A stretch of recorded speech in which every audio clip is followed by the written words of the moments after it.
Mukhang masyado nang gumagabi at wala pa rin yung nag-deliver ng mga mais. Siguro ipagpapabukas ko na lang siguro ang pag-aantay. Halika na Bagwis at tayo'y matutulog na sa kwarto. Maaga pa tayong gigising bukas.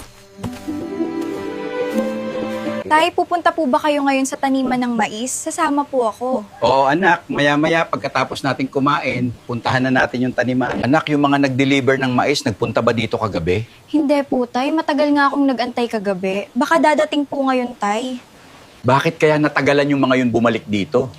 Baka nasiraan lang po yun ang sasakyan, kaya hindi pa nakabalik agad dito, Tay. Anong nangyari dito sa taniman ng mais? Ba't nasunog lahat ba? Grabe naman yung nangyari dito. Aksidente lang kaya ang pagkasunog o sinadya ito?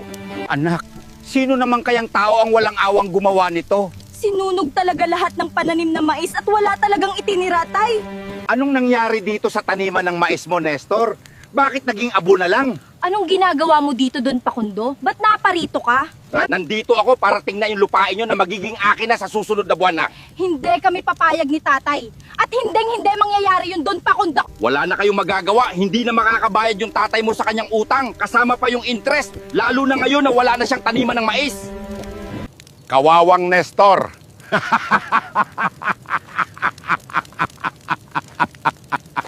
Magaling yung ginawa mong pagsunog sa mga pananim na mais ni Nestor. Pag uwi natin sa bahay, bibigyan kita ng bunos. Ano nang gagawin natin ito, anak? Wala na tayong taniman ng mais. Huwag kang mag-alala, Tay. Magagawan rin natin to ng paraan. Ano po? Ba't po sila nahuli? At sang presento po sila ikinulong? Sino yung tumatawag sa'yo, anak? Yung nag-deliver po ng mais natin kahapon, nahuli daw po sa checkpoint, Tay. Kaya pala hanggang ngayon hindi pa sila nakakabalik.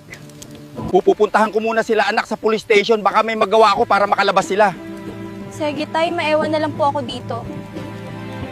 Kaibigan kong Bagwis, maaari mo ba akong tulungan maibalik yung pananim namin na mais? Please, kaibigan kong Bagwi.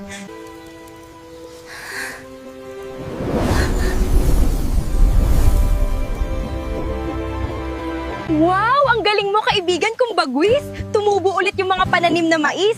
Siguradong matutuwa nito si tatay pagbalik niya dito.